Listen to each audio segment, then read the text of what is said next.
America, land of the automobile. In 1970, America's love affair with cars was in full swing. Americans had driven their gasoline-powered vehicles over 1 trillion miles in that year alone, and they showed no signs of slowing down. The OPEC oil crisis of 1973 changed all of that almost overnight. Some said it was an Arab reaction to U.S. support of Israel in the Yom Kippur War. Others saw it as nothing more than a monopolistic effort to control oil supply and demand. Whatever the reasons, the consequences were obvious. As fuel prices rose, shortages accumulated, and lines grew longer at the gas station. A few enterprising individuals turned to an alternative form of transportation, the electric car. Small-time companies began gasoline-to-electric conversions of cars such as Datsun, Renault, and AMC Pacer. It ain't no race car. It ain't no pace car. It ain't no cake car. It ain't no bubble car. Pacer's the bubble car.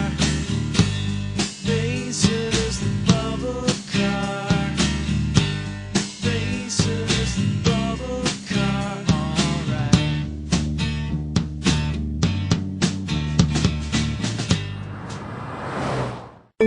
The story of the electric pacer begins here, in Cleveland, Ohio, when a group of vocational teachers, led by Dennis Eichberg and Warren Harhay, comes up with a unique student project, the conversion of several gas-powered vehicles to electric drive.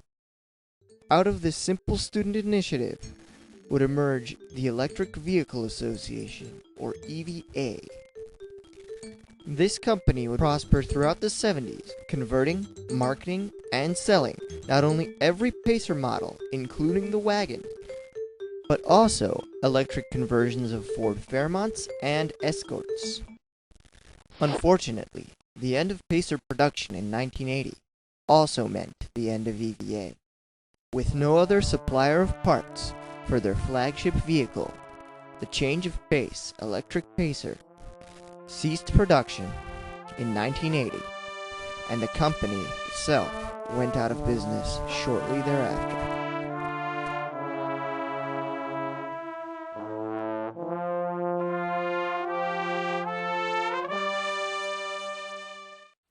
Though the Pacer has come and gone, there are still many out there who consider it a very exciting ride.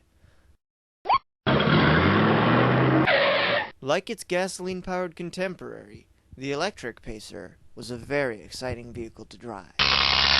At the heart of the Change of Pace were 20 deep-discharge 6-volt batteries linked in series to provide a 120-volt traction system. A 21st battery powered all accessories on the Pacer, including windshield wipers, headlights, and radio.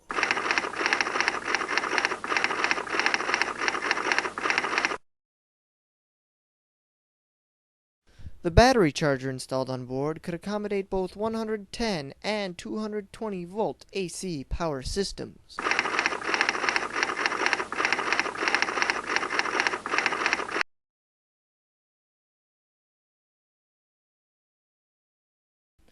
The motor itself was a 22 kilowatt unit with 100 CFM forced air ventilation.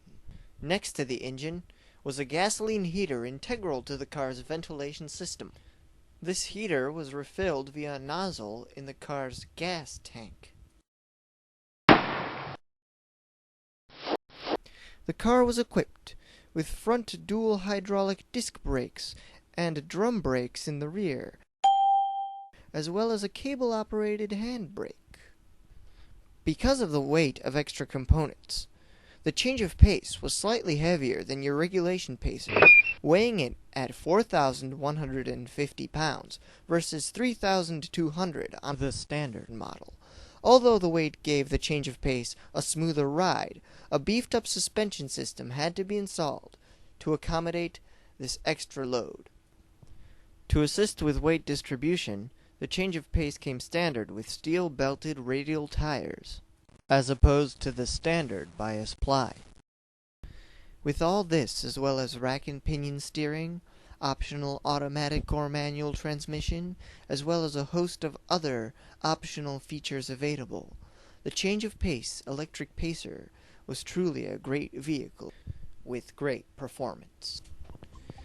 Riding in an electric pacer was an experience all its own, with a top speed in excess of 55 miles per hour, a range of 30 to 50 miles per charge, and an average energy usage of 0.6 kilowatt-hour per mile.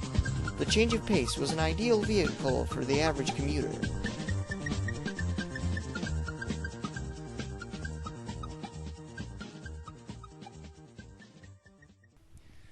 Though both the AMC Pacer and the change of pace are today hallmarks of a bygone era, the Pacer's unique design and its creative adaptation by a group of vocational school teachers still has echoes in the car community today.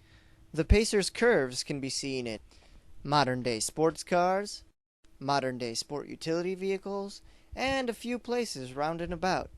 Indeed, it can truly be said that both the AMC Pacer and the change of pace set a new standard in and a new pace for modern-day automobiles.